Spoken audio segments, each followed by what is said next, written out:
Good morning, trading world. It is August 22nd, 2022, 6:46 a.m. on the East Coast, and this is my pre-market outlook and technical analysis for day trading the SPY.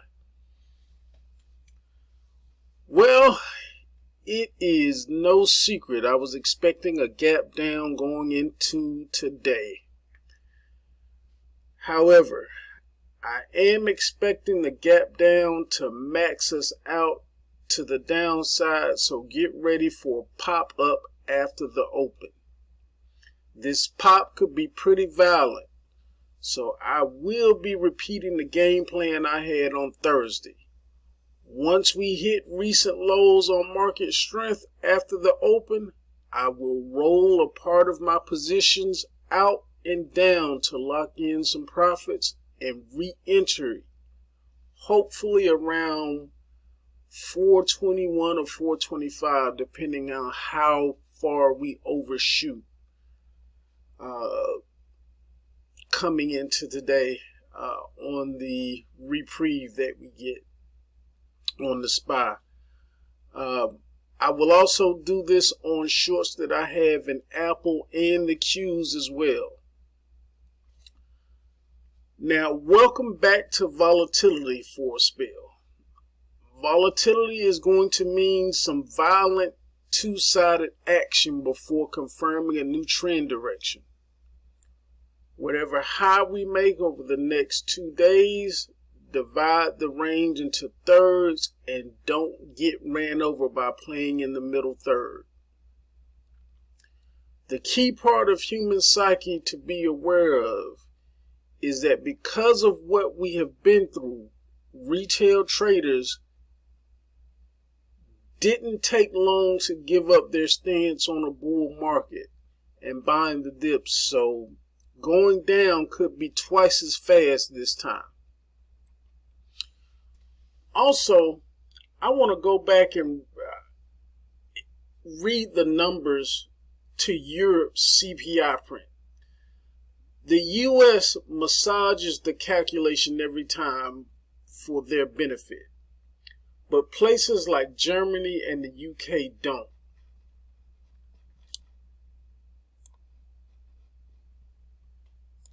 Alright, here we are on the CPI number, and let's start with Germany. Germany's last CPI print was 118 versus the previous 117, meaning they are still going up. The UK was 123 versus the previous 122. They are still going up. So there's some truth for you when it comes to the numbers. Don't listen necessarily to the U.S. And this is, again, another reason why earnings guidance is so important. Because these companies, especially places like Walmart, like Apple, like Amazon, when they give guidance, they have a direct relationship with a huge chunk of retail America.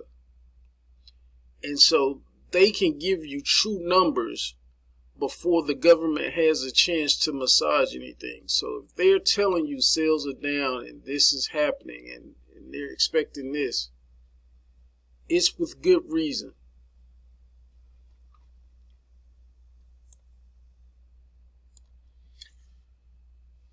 Lastly, this morning, like I said, I was expecting a gap down. If anybody has been following me the last week or so, you know I've been expecting this gap down.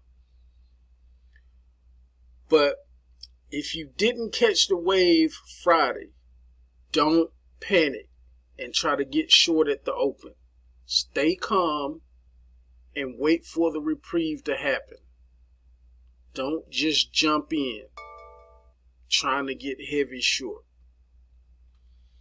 And if you can't tell by my voice, Friday I did put some heavy shorts in the SPY, in the Qs, in Apple, in Oracle, and a few more singular stocks. Was a little mad I didn't catch the financials, but you know, it's still early. With all that being said, let's get to some key levels to watch for the day. Alrighty, here we are back with the key levels of the day. And excuse me because these levels were drawn Friday after the close. So, being that they were drawn Friday after close, if we pierce through support, you should understand how it works by now. If you pierce through a support, that support then becomes resistance. Now, starting on the resistance side, we have our Jack resistance at 422 to the 423 area.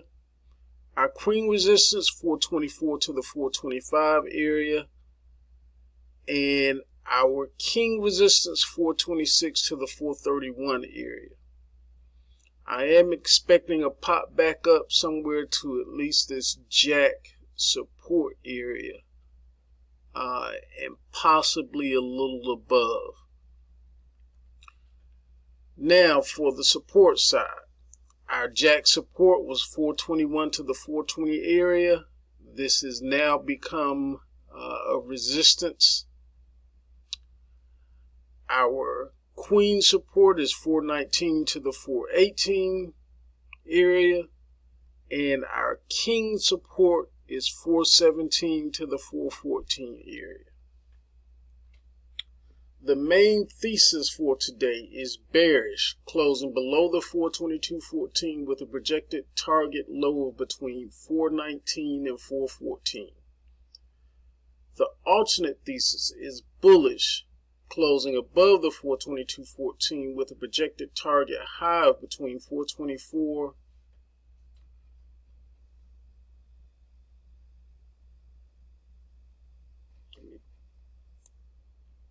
Excuse me, I had to make a correction here.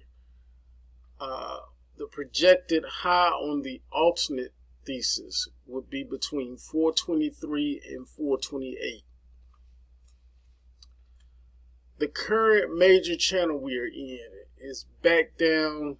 It's at 425 down to 416.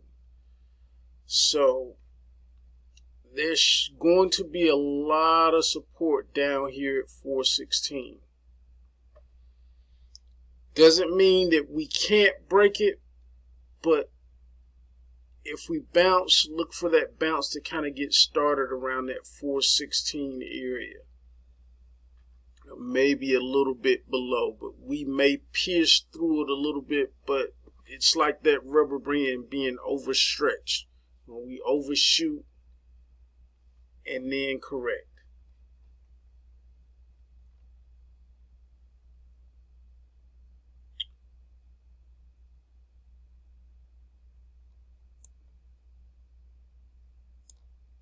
Another thing that I will be looking at, because right now, even more important than price to me is market strength. So I will be trading more so in line with market strength than I will any indicator right now, because of how the market will tend to overshoot. So just kind of a repeat of the game plan. If we're at recent lows on market strength, that's what I'll know to kind of cover the portion of my positions that I'm going to roll down and out. And get ready and kind of sit back and wait for re-entry. And one of the things that I'm doing, because I expect this to kind of ride down for a while and kind of very fast. The reason I'm rolling out and down is to kind of build a stronger position as we fall, without putting a lot of money at risk.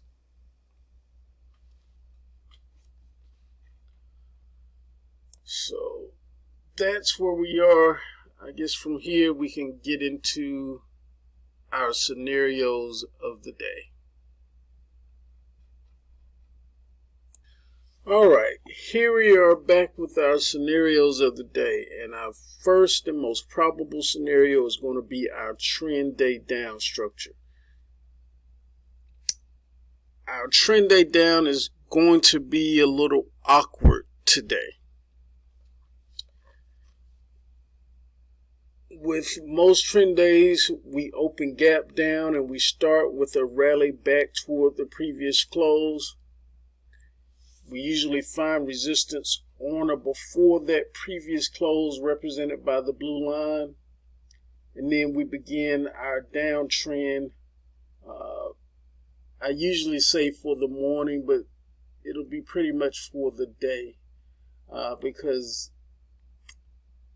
the gap is so large, it's going to take a while to kind of get back to a decent area, and it is going to be violent trying to get back to fill that gap. Midday chop is going to be a little different. We may find midday chop around the possible queen or king support area. But again, it could feel like a trend day up because of how large the gap is.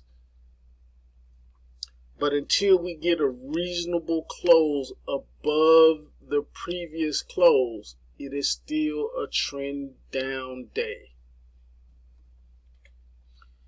So this is our trend day down, our first and most probable scenario. All right, here we are with the second scenario, which is going to be our expanded range day structure. We could look to set a decision area or low boundary around the jack or queen support area.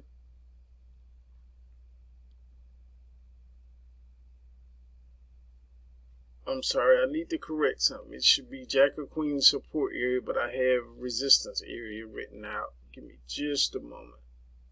Okay, here we go. That reads a lot better. Our expanded range day structure, we could look to set a decision area low boundary around the jack or queen support area before rallying back up and chopping sideways briefly before reversing to lows again. It is possible that this morning we may not see the overnight lows immediately. Again, that's why I say queen or jack or queen support area. But don't rule it out. It is still possible to hit even lower lows this morning. So today's one of those days you have to be on your toes. So that's our expanded range day structure. And we say expanded range day because when we talk about range days, whether it's expanded or regular, we expect to cross back above the previous close. So that's our expanded range day structure. And let's bring up the last scenario. All right, here we are with the last scenario, which is going to be our rounded reversal day type structure.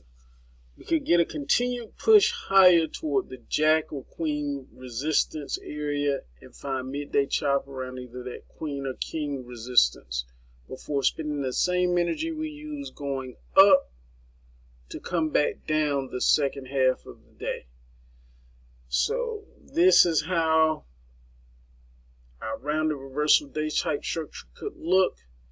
I also want to warn, there is the possibility of a vice versa scenario, and the vice versa scenario could look as such.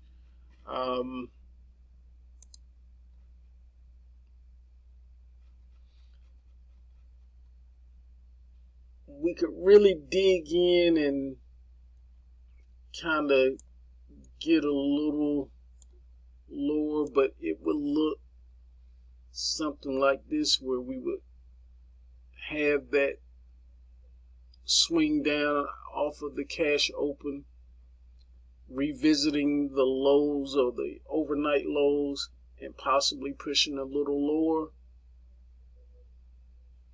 Find our midday chop somewhere around the king support. And then with the same amount of energy we came down with the first part of the day, we could see that same energy going up the second half of the day. So that's our vice versa warning for our rounded reversal day type structure. All right. As usual, I usually do my diatribe about the most important job as a trader, and that is protecting the capital that you already have. And we do that by knowing and understanding risk that we have on in our positions and managing that risk in accordance to our account size. This is one of those days, if you don't have a handle on risk tolerance or can't stand extreme fluctuations, you may want to sit this week out, because we are going to see some extremes, both to the upside and the downside. So you want to be very careful. You want to understand your risk. I was just talking about risk last week. I had a position that went against me, and it's a premium sales strategy, but I know my risk tolerance, and my risk tolerance for that position was a 400% loss, and we touched every bit of that 400% loss and went just a bit above it. But because of my risk tolerance and what I know, I stood strong. I didn't panic, because it's already drilled in me of what my risk tolerance is and what to do when we breach those levels. Fortunate for me, we went to the very edge, turned around, and now we're looking at hopefully sometime this week being profitable on that position. So again, it's very important to know, understand, and have a plan for when you breach those risk tolerance levels. So as always, I'm going to close this pre-market out by wishing you a positive trading day. Hope you have a great one.